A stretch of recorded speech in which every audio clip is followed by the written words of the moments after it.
Hello and welcome in this video. आज हम लोग देखने वाले हैं RRB NTPC under graduate level 28 अगस्त फर्स्ट ट्रिप का क्वेश्चन। इससे पहले आपको बता दें 23 से 27 के बीच में कोई भी एनटीपीसी का एग्जाम नहीं हुआ है।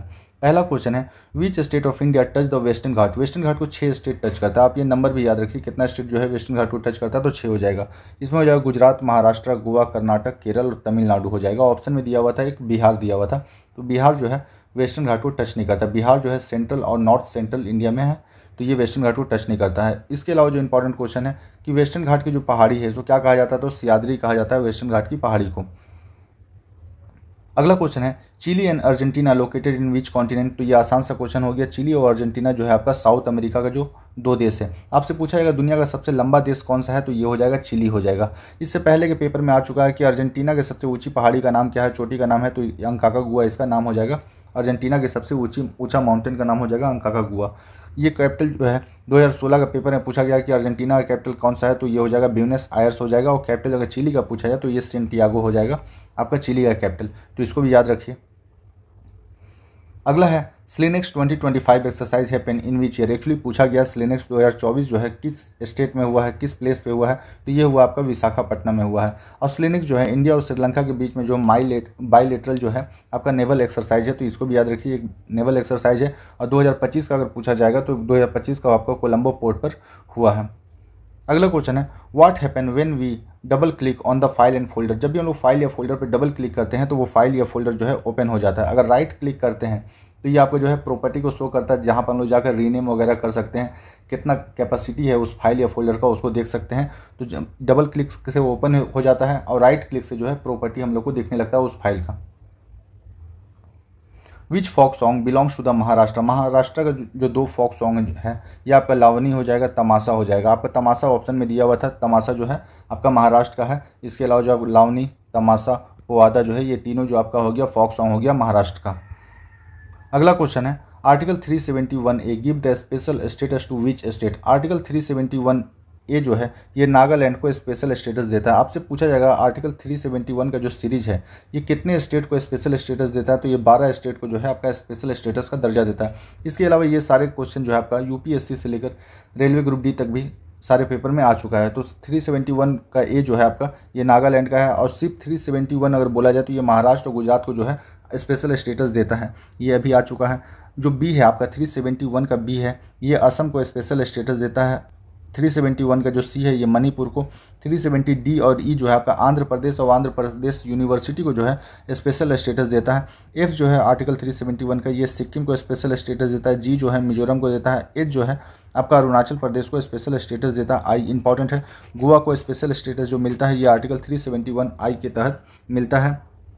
अब आर्टिकल 371 का जो जे है आपका हैदराबाद और कर्नाटक रीजन को देता है। एक्चुअली हैदराबाद जो डिस्ट्रिक्ट है, एक हैदराबाद डिस्ट्रिक्ट को स्पेशल आपका स्टेटस देता है आर्टिकल 371 जे।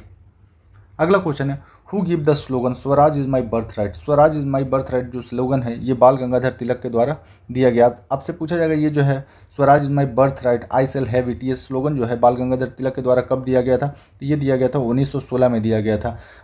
इसके अलावा जो है भारत को एकजुट करने के लिए और अंग्रेजों के खिलाफ लड़ने के लिए जो है दो फेस्टिवल जो है शुरू किया गया था आपका बाल गंगाधर तिलक के द्वारा। तो इनका डेट भी आप याद रखिए। तो गणपति उत्सव जो है ये आपका 1893 से जो है बाल गंगाधर तिलक के द्वारा जो है स्टार्ट किया गया था महाराष्ट्र में।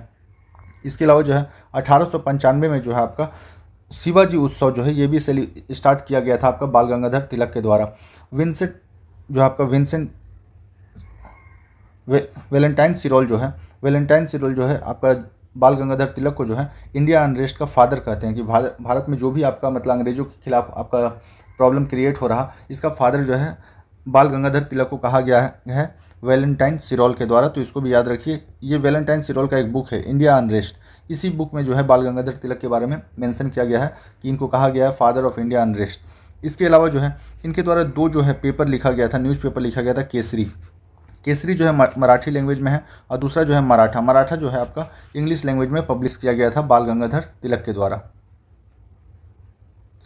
Chilka lake located in which state. Chilka lake जो है ये एक लंगून जो है आपका लंगून उस लेक को कहा जाता है जो समुद्र के पानी से बनता है, और ये जो है आपका उड़ीसा में है, और ये जो है दुनिया का दूसरा सबसे बड़ा लंगून लेक है और भारत का जो है सबसे बड़ा लंगून लेक है। लेक के रिलेटेड पूछा जाएगा कि सबसे ज़्यादा स्लाइन वाटर कौन सा है लेक भारत में, तो सबसे ज़्यादा स्लाइन वाटर लेक जो है भारत में ये आपका सांबर लेक है, आपका जयपुर में है। ये question NTPC under graduate level में पहले भी आ चुका है। इसके अलावा अगर पूछा जाए कि भारत का सबसे बड़ा जो है फ्रेश वाटर लेक कौन सा है, तो ये हो जाए उलर लेक हो जाएगा, जो कि जम्मू एंड कश्मीर में है। अगर पूछा जाए कि दुनिया का सबसे बड़ा फ्रेश वाटर लेक कौन सा है, तो ये हो जाएगा लेक बैकाल हो जाएगा, जो कि रसिया में है। और ये पूरा वर्ल्ड का फ्रेश वाटर का जो आपका लेक है उसका 20% जो है आपका लेक बैकाल के पास है। अगर पूछा जाए दुनिया का सबसे बड़ा लेक पूछा जाए, आपसे ये ना बोला जाए कि मीठा पानी या खारा पानी का, तो ये हो जाएगा आपका कैस्पियन सागर हो जाएगा। कैस्पियन सागर जो है दुनिया का सबसे बड़ा लेक है, जो कि नमकीन पानी का है। अगर कोई सिटीजनशिप लेता है अदर कंट्री का, तो कौन सा ऐसा आर्टिकल है भारत का जो ये कहता है कि आपका भारत का नागरिकता चला जाएगा, तो इसको याद करना आसान है, say no to citizenship of other country. अगर आप अदर कंट्री का सिटीजनशिप लेते हैं तो भारत का सिटीजनशिप जो है ऑटोमेटिकली खत्म हो जाएगा, क्योंकि भारत जो है सिंगल सिटीजनशिप पैटर्न पे चलता है, और सिंगल सिटीजनशिप पैटर्न जो है हम लोग लिए हैं यूके से लिए हैं। फॉर एग्जांपल आपका यूएसए हो गया, इजराइल हो गया, और अदर कंट्री कुछ ऐसे हैं जहाँ पर डुअल सिटीजनशिप चलता है, मतलब एक आदमी के पास 2 सिटीजनशिप हो सकता है, 2 अदर कंट्री का हो सकता है। और भारत जो है सिंगल सिटीजनशिप पे चलता है, और भारत जो है इस प्रोविज़न को जो है यूनाइटेड किंगडम से अडॉप्ट किया है।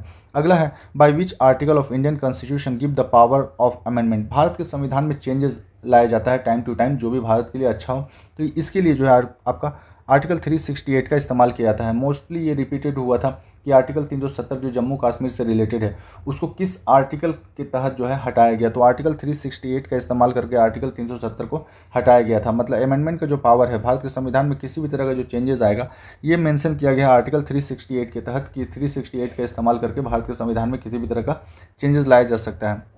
आपको बोला जाएगा आर्टिकल 368 या अमेंडमेंट का पावर जो है किस पार्ट में मेंशन किया गया भारत के संविधान में, तो ये हो जाएगा पार्ट 20 में हो जाएगा। How the HDI is measure. HDI होता है human development index. Human development index को जो है आपका 3 बेस में जो है आपका कैलकुलेट किया जाता है, हेल्थ का बेस पे, एजुकेशन का बेस पे, और जो है आपका लिविंग स्टैंडर्ड का बेस पे। इसके अलावा जो दिया गया था आपका चाइल्ड मॉरलिटी रेट दिया था, शिशु मृत्यु दर दिया गया था, तो वो जो हो जाएगा गलत हो जाएगा। तो ये जो है आपका ये 3 याद रखना कि हेल्थ, एजुकेशन और लिविंग स्टैंडर्ड के बेस पे जो है आपका लिस्ट तैयार होता है HDI का, ह्यूमन डेवलपमेंट इंडेक्स का। इसके अलावा जो भी दिया रहेगा वो आपका गलत हो जाएगा। अगला है what is the 104th amendment act of Indian constitution. ये 2020 का है, ये जो है 2020 का है आपका 104 संविधान संशोधन जो है, इसके तहत जो है आपका SC ST का जो आपका सीट का रिजर्वेशन जो है 10 साल के लिए एक्सटेंड कर दिया गया है। मतलब अगला जो इसमें अमेंडमेंट आएगा ये आपका आएगा 2030 में आएगा, जिसके तहत जो है रिजर्वेशन को, SC ST का रिजर्वेशन को फिर से 10 साल के लिए एक्सटेंड कर दिया जाएगा। What is the capital of Awadh during the 1722 के टाइम में जो है अवध की जो राजधानी थी यह था आपका फैजाबाद था। फैजाबाद आपको बोला जाएगा अवध जो है, अवध का स्थापना या फिर अवध जो साम्राज्य है इसका स्थापना किसने किया था, तो नवाब सादत खान बुरहान उल मुल्क के द्वारा जो है आपका अवध साम्राज्य का जो है स्थापना किया गया था। और 1775 में जो है अवध का जो राजधानी था फैजाबाद से इसको कर दिया गया था लखनऊ कर दिया गया था। तो आप इसको भी याद रखिए कि पहला जो राजधानी था अवध का 1722 में ये फैजाबाद था, 1775 में इसको लखनऊ कर दिया गया था। और जो आपका है बुरहान उल मुल्क के द्वारा जो है अवध का जो है अवध साम्राज्य का स्थापना किया गया था। अगला क्वेश्चन है who founded the servant of India society. Servant of India society का स्थापना जो है GK गोखले के द्वारा, गोपाल कृष्ण गोखले के द्वारा 1905 में किया गया था। आपसे क्वेश्चन ऐसा ही बन सकता है कि गांधी जी का जो पॉलिटिकल गुरु है उनका नाम क्या, तो गांधी जी का पॉलिटिकल गुरु का नाम जो है GK गोखले हैं, गोपाल कृष्ण गोखले। और गोपाल कृष्ण गोखले के जो पॉलिटिकल गुरु हैं इनका नाम है MG रानाडे है। तो आप इसको भी याद रखिए। अगला है ईश्वर चंद्र विद्यासागर बॉर्न। आपको इसको ऑप्शन से करना था, ऑप्शन बहुत दूर था। ईश्वर चंद्र विद्यासागर का जो जन्म हुआ है ये 1820 में हुआ है, 26 सितंबर 1820 में हुआ है। इनके द्वारा जो है कई मतलब महत्वपूर्ण काम किए गए हैं समाज सुधार के तौर पे। जिस तरह भारत में जो विधवा विवाह मैरिज है एक्ट था ये 1856, इसके लिए जो है इसके ऊपर काफ़ी ज़्यादा काम किया गया है। अगर पूछा जाए किस गवर्नर का हेल्प था इसमें, तो इसमें जो है लॉर्ड डलहौजी ने काफ़ी बड़ा कंट्रीब्यूशन किया था कि विधवा विवाह के लिए जो है काफ़ी बड़ा कंट्रीब्यूशन किया गया था। एक बुक लिखा गया था इनके द्वारा, काफ़ी सारे बुक लिखा गया है बट एक बुक है बोर्नो परिचय।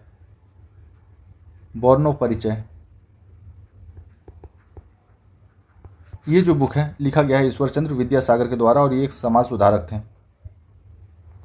Cause of acid rain. Acid rain जो होता है सोनू की वजह से होता है, SON ओ सोनो के होता है, सल्फर डाइऑक्साइड और नाइट्रस ऑक्साइड की वजह से जो है आपका एसिड रेन होता है। आपको पूछा जाएगा कि स्टोन कैंसर क्या है, तो स्टोन कैंसर होता क्या है कि जब एसिड रेन होता है, एसिड रेन जब पत्थर पे गिरता है या फिर जब सनमरमर पे गिरता है तो सनमरमर का जो ऊपर का जो लेयर है उसको खराब कर देता है, जिसकी वजह से सनमरमर का जो चमक है कम हो जाता है, तो इसी को कहा जाता है स्टोन कैंसर कहा जाता है। तो आप इसको भी याद रखिए कि स्टोन कैंसर जो होता है आपका एसिड रेन की वजह से होता है, और एसिड रेन जो है आपका SO2 और NOx की वजह से होता है। तो इतना ही क्वेश्चन मिल पाया। If you like this session please like share and subscribe. Thank you for watching.